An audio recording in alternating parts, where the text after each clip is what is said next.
Okay, welcome everyone to Garden of the Spirit, a class studying, now we're studying Zera Shimshon on the book of Ruth. In memory of Margaret Vogel, Malka Ruth Bas Moshe, of blessed memory. And we're coming to you from the center of the universe here in Longmeadow, Massachusetts. Okay, so this is the book of Ruth, starting chapter 5, page 54 of the ArtScroll edition of Zera Shimshon. And again, this is Ruth's. Today we're at Ruth's first visit to collect grain in the field. She finds out that she's in the field of her relative, Boaz. I guess a first cousin of her husband who died. Okay, Alan, are you able to read today? Yeah. Ready? Yes. Ruth glorified the days of Mashiach. At mealtime, Boaz said to her, "Come over here and partake of the bread and dip your morsel in vinegar." So she sat beside the harvesters. He handed her parched grain, and she ate and was satisfied, and had some left over. The Gemara expounds words concerning Ruth's meal in Boaz's field as reference to three worlds. Zera Shimshon explains the deeper significance of this reference, what it meant for Ruth and what it meant for Boaz, in the context of a halachic dispute regarding the laws of leket. Leket is the mitzvah, one of the mitzvahs of tzedakah in a field, that you grab a bunch of sheaves in your hand, and then you take the sickle and you chop it near the bottom, and I guess then you put it down somewhere in the wagon. So if you do that and one or two sheaves fall out of your fist, then you must leave them. You're required to leave them for the poor. If three or more fall out, then it's permitted for you to pick them up. The poor have no claim on those. That is called leket. Okay, so please continue. The verse states, "And she ate and was satisfied, and had some left over." And its exposition is set forth in the 15th chapter of Shabbos as follows. And she ate in this world and was satisfied for the days of Mashiach, and had some left over for the world to come. The quote ends here, but the Gemara is difficult. What is it teaching us? If we say it means to teach that in the merit of this eating, she will have reward in the days of Mashiach and in the world to come, but surely there was no mitzvah at all in this eating. Why then should there be any reward for it? And if we say that it comes to indicate that her righteous descendants will have reward for their righteousness in the days of Mashiach and in the world to come, this too is obvious, because anyone who is righteous will have this reward, and not just Ruth's descendants. And if we say that the verse comes to allude to nothing but its plain meaning, that she ate, was satisfied, and had some left over, this is also difficult. For why should it matter to us if she ate, was satisfied, and had some left over? The verse is thus superfluous. The Maharasha was also bothered by this, that it seems to be an unnecessary verse. And he answers that therefore the interpretation of the sages of blessed memory was needed to explain what it came to teach. But this is difficult because even according to the interpretation that they interpreted it, the question still remains. What is it coming to teach us? Question remains as was asked above. This is difficult because even according to the person,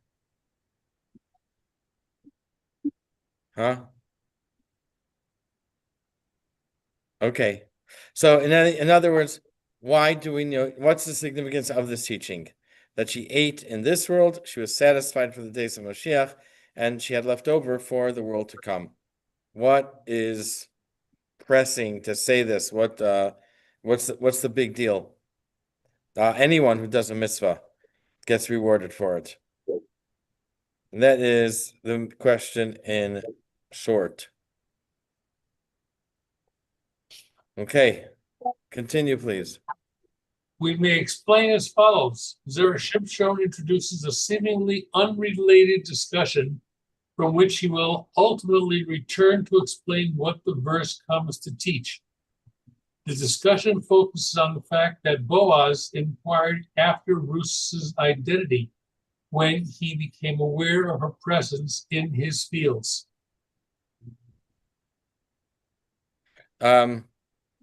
So the book of Ruth writes that he asked his workers, like, oh, who is that? Who is she? And so on. And that seems very unusual that he should inquire after anyone. It's after strangers, like, any stranger who comes, they're welcome. What did he take it was like he was taking a personal interest. Okay, go ahead. For the following question is set forth here in Shabbos. Was Boaz in the habit of inquiring after the identity of maidens who came to gather in his fields? Certainly not. Why then did he inquire after Ruth's identity? But Elazar said he discerned a matter of wisdom in her behavior. She would glean 2 stalks of grain that fell from the harvesters, but she would not glean 3. Boaz therefore wanted to know who she was. Rasha, though, wonders. Shows that she knows the halacha. Right. Okay. Rasha, though, wonders what manner of wisdom is there in this behavior. Are not all paupers particular about this? Like Beth Hillel says, 2 stalks that fail are considered leket, which the poor are entitled to, but 3 are not considered leket.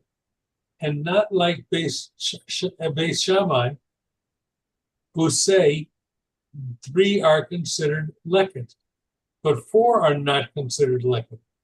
Why then was Ruth's behavior more a matter of wisdom than any other pauper's behavior?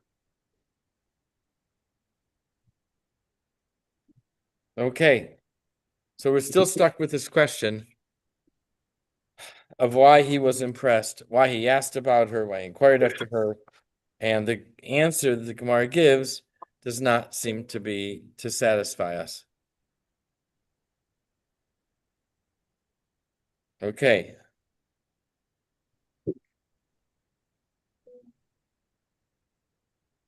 Go ahead. Zera Shimshon cites Maharasha's explanation. He of blessed memory answers as follows. Maharasha introduces his explanation with the scriptural sources for these laws.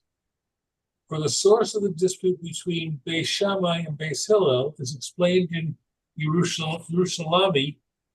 Beis Hillel based one moment. So again, the dispute is Beis Shammai says that if they drop 2, the poor person can take it. If they drop 3, the poor person may not take it. Beis Shammai says that if they drop 3, the poor person can take it. If they drop 4, the poor person has no right to it.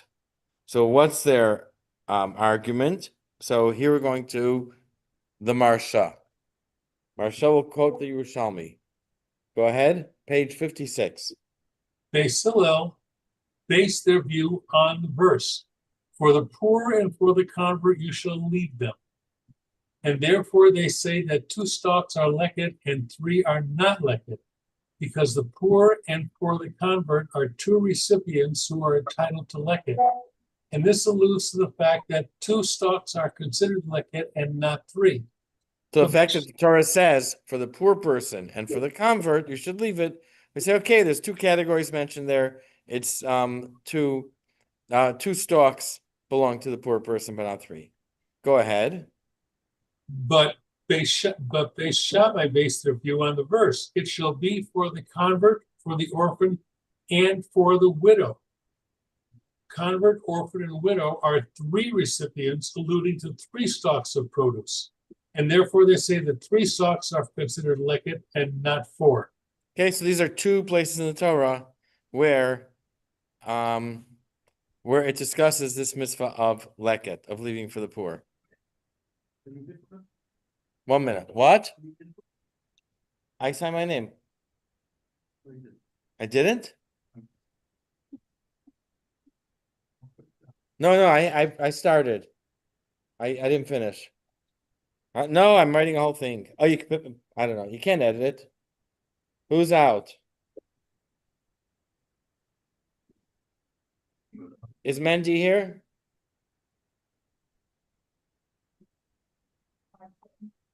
Fine. Oh, Mendel too. I'll do it. I was in the middle. Okay, I'm sorry. Go ahead. Working on Mincha here. I'm surprised to convert. What? I understand the poor, which is the big category, right? And then a widow is more likely to be poor, but a convert, why not just say Convert the also. poor? Convert doesn't have Here- any property. They don't have property in Israel unless they they don't- bought it. Those are also the three types that Hashem has commanded that we show special consideration for. Those Who? three: Who are they? convert, Convert, orphan, and the widow. Widow. Convert what? Convert, orphan, and widow, in many cases, are given special dispensation in many Okay. things. So you could have someone who is not poor, but they're either a widow, a convert, or an orphan going and taking this. No, if I'm not mistaken, it means poor people. And we assume generally the widow, orphan, and convert are probably less well in the lower economic scale. Right.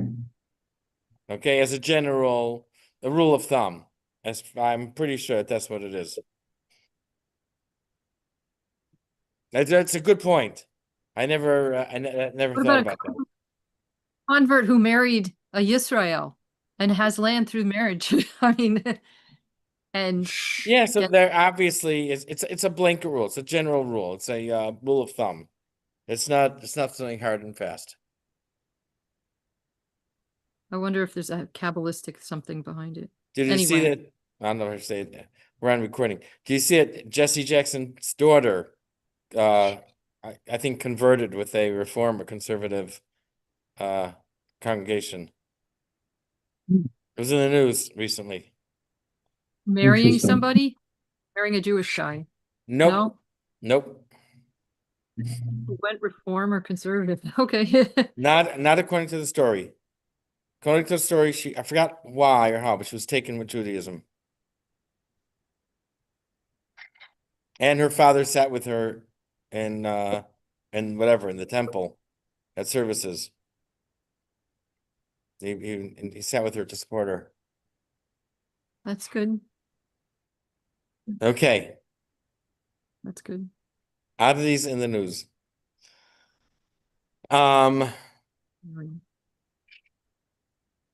Okay, so we have an argument in the Torah. We have an argument between Beis Hillel and Beis Shammai. If the poor person can take, if the pauper can take two, or can take three that fell, and Beis Hillel and Beis Shammai learn it from different verses in the Torah. According to Beis Hillel, they learn it from the verse in Vayikra, and which only mentions two categories. It says for the poor and for the convert. And according in Beis Shammai, learn it from the pasuk in Devarim, which is for the convert, orphan, and widow. Okay? Alan, continue. No, Rudy, continue. Rudy, continue. Okay, so based on this, the Maharsha explains the matter of wisdom that Boaz discerned in Ruth's behavior. Accordingly, Ruth, who was a convert, a pauper, and a widow, was arguably entitled to take 3 stocks that had fallen. For in this case, even Beis Hillel might agree that 3 stocks should be left as leket, since she possessed 3 different titles, as alluded to in Beis Shammai's verse. Rabbi Elazar thus said, Boaz discerned a matter of wisdom in Ruth's behavior because she did not consider herself entitled by virtue of these 3 titles of the needy. And she therefore took only 2 stocks as leket. Like any other poor person following the view of Beis Hillel. What? She therefore took only 2 stocks as leket, like any other poor person following the view of Beis Hillel. Yeah. So why did she take 2 if she was considered all 3? Because if I'm not mistaken, the halacha is like Beis Hillel. Doesn't matter who you are. You can Which be is 2.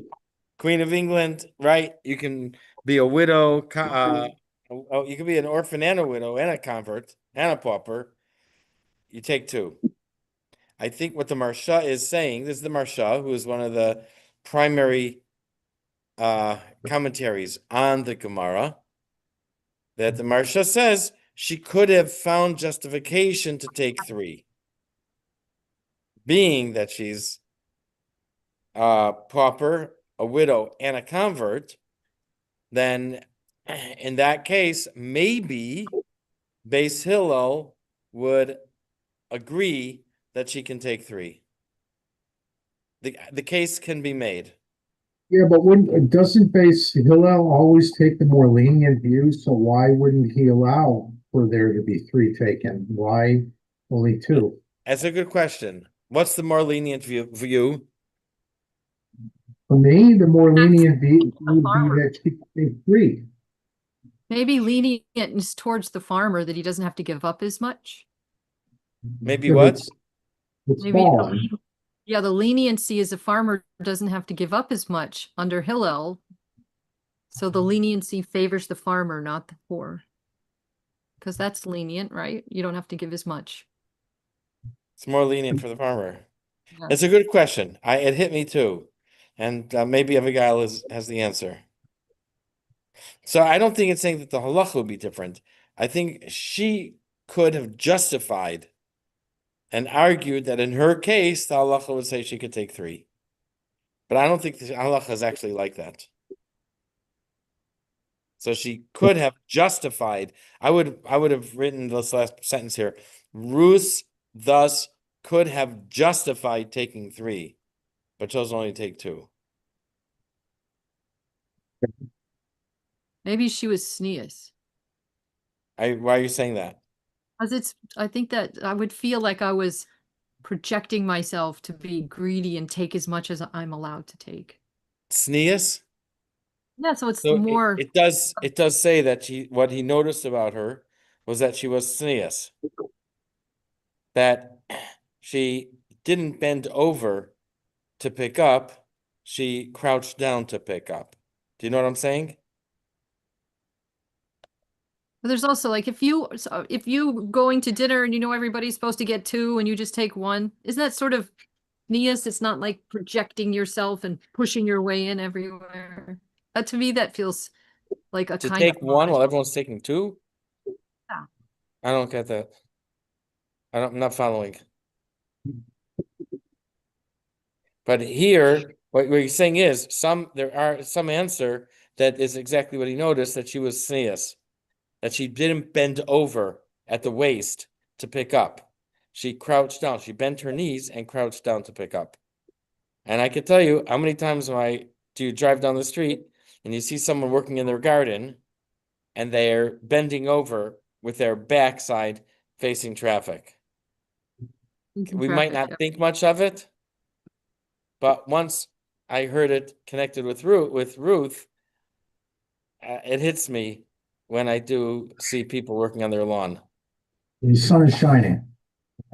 And the sun is shining? As a woman, you think about that. Not a woman thinks about that all the time. A woman who's Huh? not thinking about that is a bore. What? A woman who's not thinking about something like that is subhuman, I think. It's very common, Abigail. Yeah, that you think about, you're not gonna bend over, like, no way. It's very common.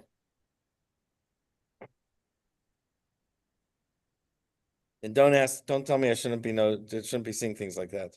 Once it was pointed out here, once I Oh, heard it many years woman, ago you from shouldn't see, Ruth, I noticed it. you shouldn't see women who are unaware is what I mean. What? You shouldn't be running into a lot of women who are bending over like that. I just told you, don't tell me that I should be seeing it.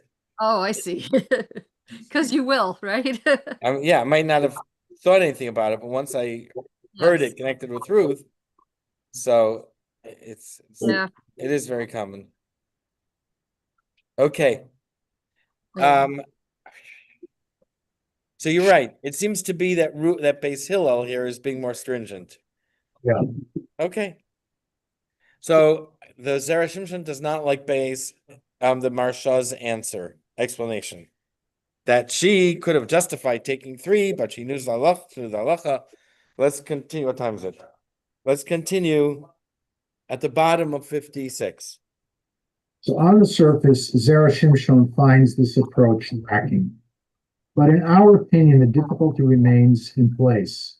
For what matter of wisdom is there in this seemingly arbitrary behavior?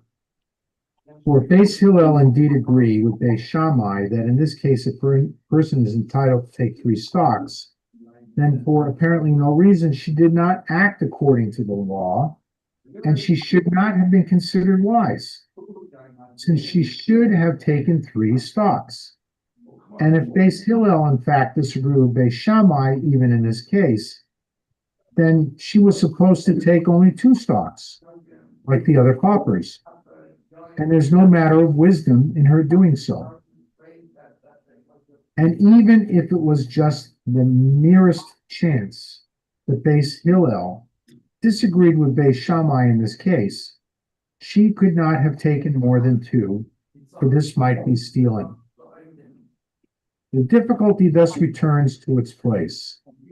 From where did Boaz discern that Ruth had acted with wisdom? On the contrary, perhaps there is no wisdom here, since she did what any other pauper would have done. I think we're all familiar, or most of us, we've discussed before, Occam's razor. Yeah. Who remembers Occam's razor? No? I remember talking about it, but I can't remember. Okay. Occam's razor. What? I took notes on it, I'm sure.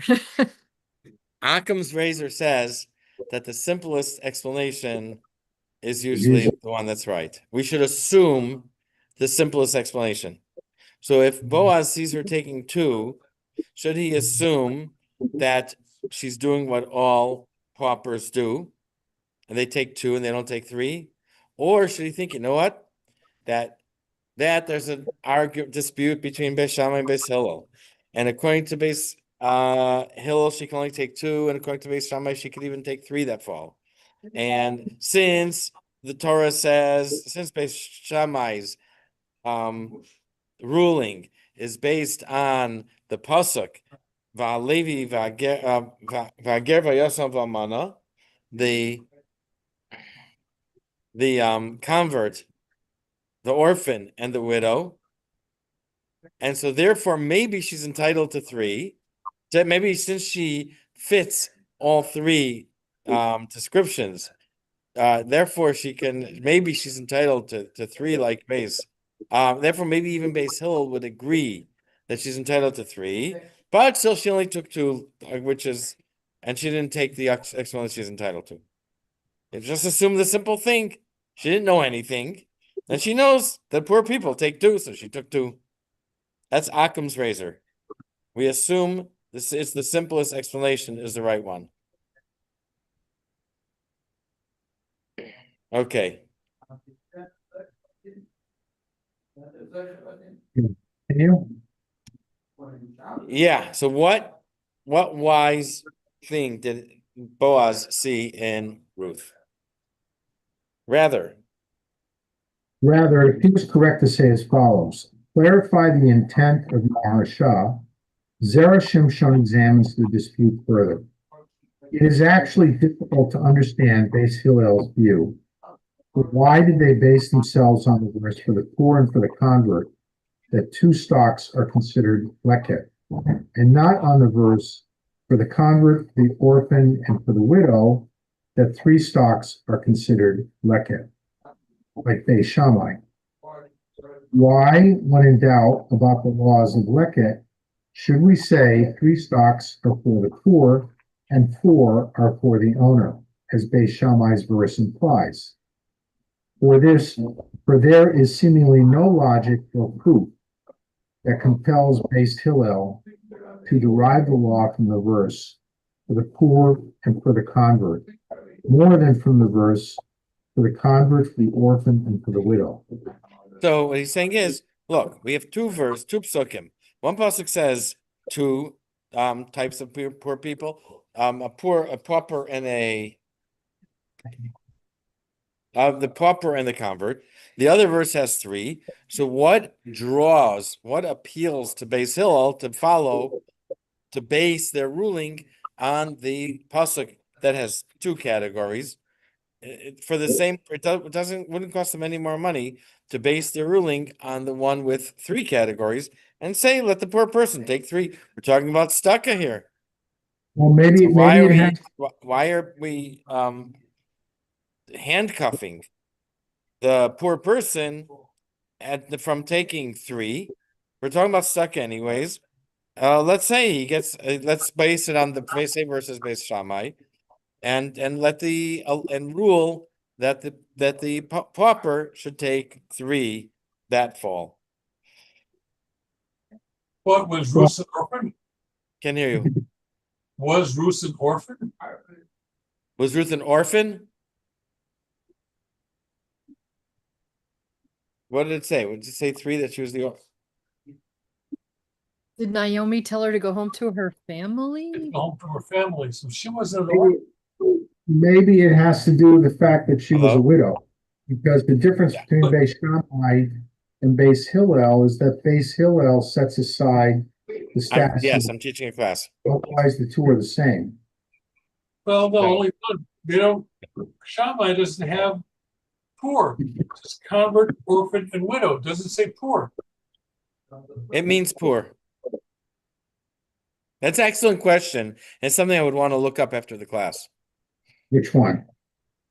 That as far as I know, the halacha is that a poor person is entitled to leket, and a Levi and the convert, orphan, and widow are examples of poor of poor people.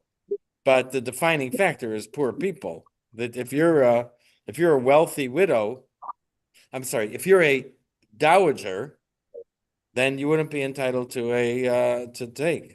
What's a dowager? A widow who has money.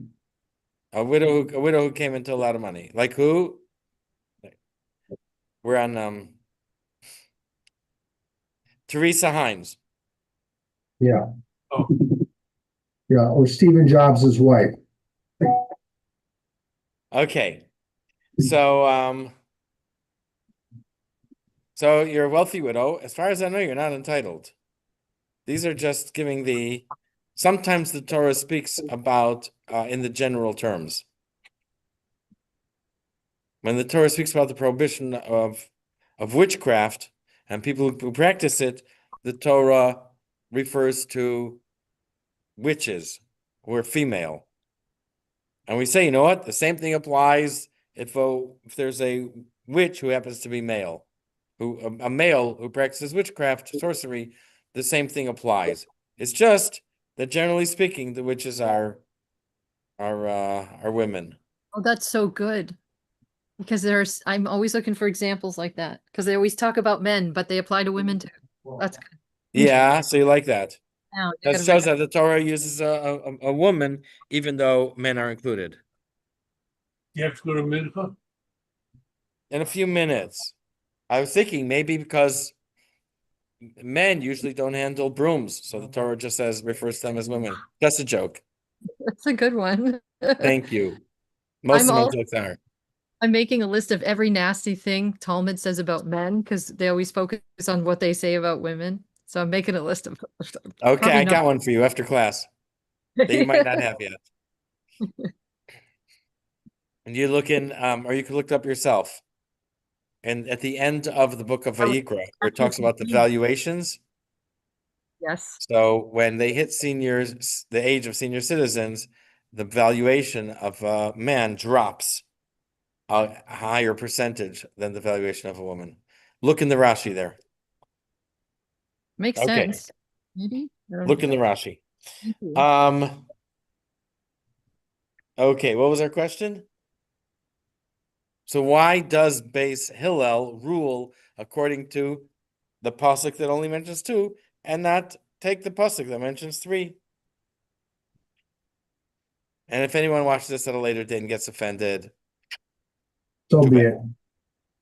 I behave myself for most of the classes most of the time. Okay. So we're at 4 lines from the bottom on page 57.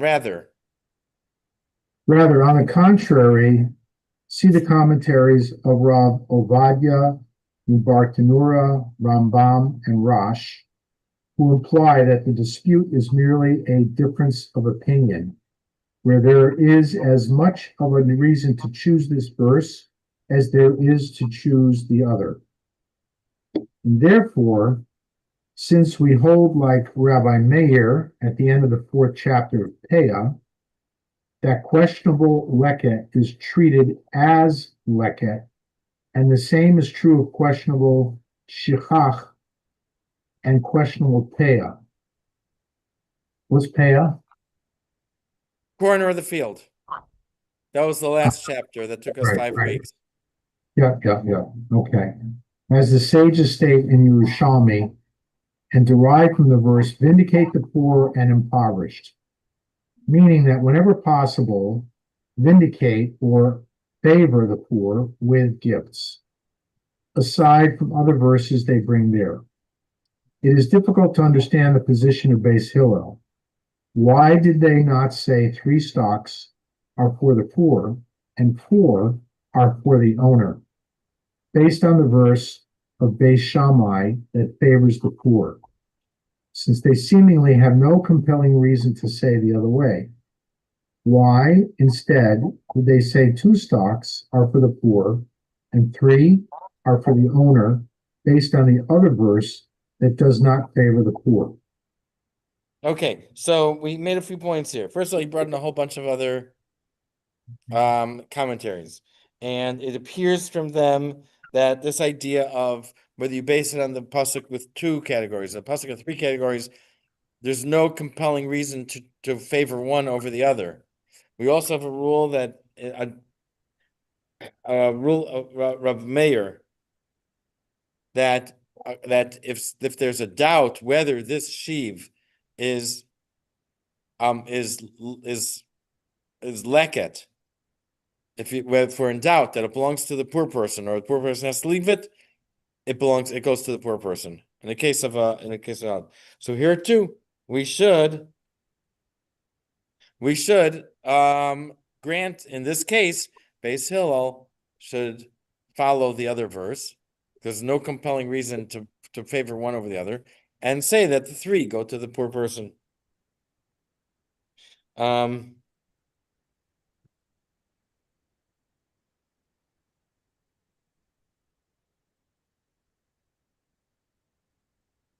I think we should stop here.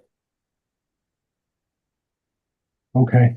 Okay, Alan, will you remember? I've got it marked. Torah is Oh. pretty nice, huh? What? Rest of the world's not like this. What do you mean? Where you're spending so much time focused on protecting poor people and making sure you do it right. Yeah. Yes. That is very true. Okay. So if you hold on for a minute. No, Let's wrong one. attack Jews as being money grubbing. Because they usually attack you with the opposite of the truth, right?